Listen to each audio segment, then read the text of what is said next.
Cassy, what advice would you give those struggling with pornography, like mental advice? Yeah. What can they do to start to kind of get a grip on who they are, their potential, what they can do to improve? Yeah. What would you say? So when I was in high school, in the thick of my addiction, there were literally like very long periods, monthly periods, where I would one in the same day read my scriptures, and then I read my scriptures at night, and then literally act out in my addiction, or viewing pornography. Mm-hmm. So it was really hard for me to kind of combat the shame that I felt and feeling like I was two different people, where there was the good Cassy who read her scriptures and was Laurel's president and, straight A's, honor student, like good Cassy. And then there was bad Cassy with this really horrible, awful secret, and who was a freak because she was the only girl in the entire world who struggled with this problem. All those horrible thoughts that you have. And reading the Book of Mormon every single day, I think, is literally what saved me. Even though I was acting out in my addiction almost every day at that point, reading the Book of Mormon alongside it kept me from fully nosediving into the pit of despair. And so, Shame-wise. Right. And so even though you were acting, you still didn't feel like really low because you at least had that sense of no, God loves you because of the Book of Mormon. Right. Okay. Yeah. I see that. Like it helped me to save my identity as yes, I act out in this really horrible way, but I'm still a beloved daughter of God. Yeah. So if you're doing anything, read the scriptures. That will help. Know that this addiction, or at least what you're struggling with, or any struggle in general, doesn't take away from your self-worth. Oh yeah. Yeah, totally. Because I think a lot of times people look at those things and they put their self-worth with these struggles, and that's just not how it is. You can struggle. It doesn't mean you're less of a person. Yeah. Totally. I agree. Yeah. And I totally agree with you on the Book of Mormon, because I've gone phases where I don't read it, and when I do read it, and I've just barely gotten back, and I'm reading it every night, and it makes such a difference. Yeah. My days just go better. I feel better. I'm better able to not give in to temptation, which is critical, Yeah. So All our viewers out I there, second that. viewers who are not Mormon and want to know what the Book of Mormon is, LDS.org. Get yourself a free copy because it will help. Got to do a plug. Dang, Tyler. Look at Love you. that missionary action. Yeah. Well, it is such a big tool, though. Yeah. And the fact that it is. I mean, while I was in, my dad's the ward mission leader in their ward, and I went home and I just snagged a free Book of Mormon. I mean, I have my own scriptures, but there's something about having just the blue you can take. Oh yeah, totally. Yeah. What was the? I'm trying to think how to word this. Okay, maybe I can. I'll say what I'm saying, then you respond in a woman's way. Okay. So, not to advocate pornography. Right. Okay. Mic's off. Mic's off. But I do. It's one of those things where you don't. When I hear someone and they're like, I'm struggling with pornography. It's something that I don't condemn. Right. But I also don't condone or and I don't condemn it. I still think it's bad. It's bad. Right. And I don't tell them oh, it's one of those things where from a male point, if one of my male friends would be like, hey, I'm struggling with pornography, I would just be like, yeah, I get that because, but biologically, probably like, especially for like Mormons, like biologically, our brain is that we're supposed to be like having sex at like 16, and we're like, you know, waiting for marriage. And so obviously, if you're not having that, you need to like have an outlet, and that's pornography. Is like, hey, like, I'm here. And I see that from a guy's point of view because I was listening to Joe Rogan podcast today. They were kind of talking about the hashtag Me Too movement and why guys are struggling with all this sexual stuff. Yeah. And Joe Rogan was like, well, biologically, you know, men are creating semen, and the point of semen is to get rid of it. And so biologically, men are creating semen, and then if you don't like watch pornography or get it out, you're just like, and it's this whole psychological thing. What then would you say is like maybe reasons why women would gravitate to it, and why do women gravitate towards pornography, and how can women specifically find ways to avoid it or combat those feelings that they might have? Taft always says everything like perfectly in like one sentence, and I have to like, my mom was like, you know, I listened to your podcast and Taft says everything in one sentence and it takes you like 2 minutes, and I'm just waiting for Taft to correct you. But yeah, what he said. Okay, so, you know, like even just like 30, 40 years ago, pornography for men, you know, is Playboy magazine or, you know, just like a centerfold or something. And for women, it was romance novels. It was literature. And people didn't recognize it as pornography because they weren't pictures. And so for people to say that women are just now entering the world of pornography addiction. Not true. Yeah, like they've been in it for a long time. They just haven't been recognized. Yeah, it comes in many different forms. Yeah.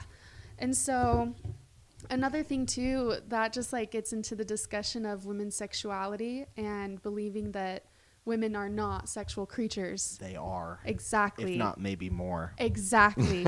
No, really though. Like, no, yeah. Yeah. Like I mean, I don't want to like, I don't have the sources. I don't want to quote. A really good resource is Jennifer Finlayson Fife. That's a lot of F sounds. Jennifer Finlayson Fife. She is a licensed sex therapist. She's Mormon. She talks all about like healthy sexuality for women. And so like if any of our listeners, like your listeners, sorry. Yeah. Yeah, like shout out to her. So yeah, I don't have a lot to say on that personally, because I'm not as informed outside of the pornography realm. Yeah. But I think that crosses into women's sexuality and the misconception that that people believe that women don't have a sex drive. They do. And the worst, the saddest part is the person I'm about to quote is Kevin Hart. But he said in one of his stand-up specials, he's like, women are just as sexually active and desiring as men, if not 1,000 times more. The only difference is it's not public. Right. It's not a public thing. They keep it in themselves. And also entertainment is kind of catered towards like men. Yeah. Well, I mean, and it totally goes... Sorry, my feminist is going to be showing a little bit. But wait, what? I'm joking. Wait, what? You're like, get off the show. You're a feminist? Pull the plug, Taft. So, I mean, I think that honestly goes back to this patriarchal culture that we've lived in where, you know, you think of words for promiscuous men versus the terms used for promiscuous women. All right, yeah, there's not even promiscuous man words that I know. Yeah, it's so degrading when it's women. Like, I think for guys, it's like tool. Yeah. And like douche. Or player. Player. Oh, and that's yeah. not even, and that's that's a compliment. Yeah. Like you're a player. Wow, that is an interesting insight. Whereas, I like, never thought of that. The women's like slut. That is such a hard, it's sleazy like, word. Yeah, there are so many more like it. I mean, the list could go on and on. Wow, I didn't really think about that till you brought it up. Yeah, Because that's those words interesting. Because you would go, and this is kind of like kind of like sad, but like probably in society, if your son was to be like, hey dad, like I went out with a girl, you'd be like, yeah. But if a girl did that with a guy, you'd be like, what? Yeah. And that's because, I mean, obviously you're very protective, but like the player, you go to your friend, dude, you did this, but if your girlfriend did, you'd be like, oh, right, a little sleazy. Yeah. And it's so degrading. Yeah. So I think that's just one small part of the whole picture of that culture that we live in, that kind of, it's part of the sexualized culture that we live in also oppresses women in that way. Yeah. Yeah. And so, to answer your question, I think that women do, are starting to enter this new way of experiencing sexuality in a way that they were never permitted to before or had access to before, that came about with the internet. And so along with that, I mean, I don't want to leave the impression that people only look at pornography because they're feeling aroused or, oh no, like, it's to fill. It's always to fill something. It's never about the pornography itself. Yeah. The pornography is an outlet because something is missing. Exactly. And that's, I think, crucial to emphasize. That is totally, pornography is almost on the same level as like binge eating, binge watching TV. It's a distraction from pain. It's a coping mechanism. And in some other serious cases, it can be, reliving unaddressed trauma. Like there is so much that goes into someone watching pornography. It's not just because of boredom, although that can sometimes like play into it. But with anything, you're like, but like the bored person's like, I'm bored. And like, if you watch pornography, you're going to feel good for some reason. Exactly. Yeah. Like, I'm bored. This will make me feel good. Exactly. Yeah. That's a huge part of it. Especially for most millennials, they were exposed to pornography as young children. And going to pornography over and over again through those young years, I mean, you're literally developing neural pathways in your brain that are wiring you for that to be your default. Yeah. And so it's a lot of work to overcome, whether it's a habit of viewing pornography or a full-on addiction. It takes a lot of effort, and it's not easy, but it's totally possible. And there are a lot of resources out there. It's sad that it's such a big industry. Yeah. Yeah. Like it's so sad, and it makes you like question. Well, one, why they're doing it, because they're making bank. Oh yeah. They're making bank, and just like, I don't know, like they're constantly creating new pornographic content, like as if there isn't enough out there. Like, Okay, and you know what's sick too is that they're purposely targeting children. Oh gosh. Yeah, 1 out of 10 viewers into their site are under the age of 10. Oh man. Yeah. How do they target? Like That's gross. like you'll have like those free online games where you can visit, and they'll like then the pop-up ads and that's so disgusting. yeah. There's a special place for them, those people. Oh yeah. Wow. Next to Satan.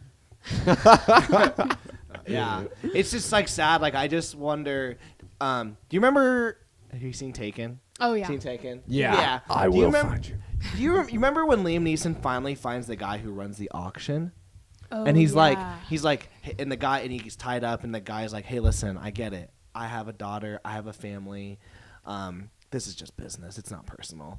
And it's just one of those, I wonder what those head guys think. Yeah. Like, they probably have families too. And like, do they want their kid? Like, are they fine with their exactly. kids That's exposed weird. to these gross things? Yeah.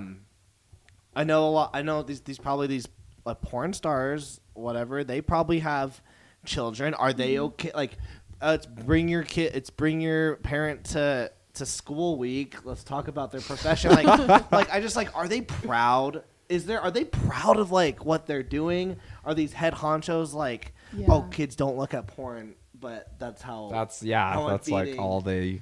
Like, where's the Yeah. guilt and shame? I will shame them. Can we shame them? It's definitely, I mean, I think that we can definitely point our fingers to like the head honchos, right? Shame They're them. basically the equivalent of pimps. And just, in a digital version. There are so many women and men who have left the porn industry. Thank goodness they have left, because so many of them get trapped in it through like threats, especially financial manipulation, drugs. It is a horrible, horrible industry that is totally promoting human trafficking. And so, yeah, I mean, we can't really like... It's never going to be eliminated, which is sad. Right. And we can't totally like point our fingers at the porn stars themselves, because so many of them are underage, and we're trafficked into it, or manipulated somehow financially into it. There are some who want to be there, but it's a dangerous, horrible, just black spot on our world. And oh gosh. Yeah. So, Cassie, you've spoken at events and stuff. When was the first time you spoke, and what event was it, and what did you talk about? Like, what did you share? Okay, so my first major event that I got to speak at was the SASH conference. Let me see if I can remember what that stands for. Putting her on the spot. Just watching, she's like, she's not invited next year. She couldn't understand. She didn't remember. Okay. Let's see. Society for the Advancement on Sexual Health.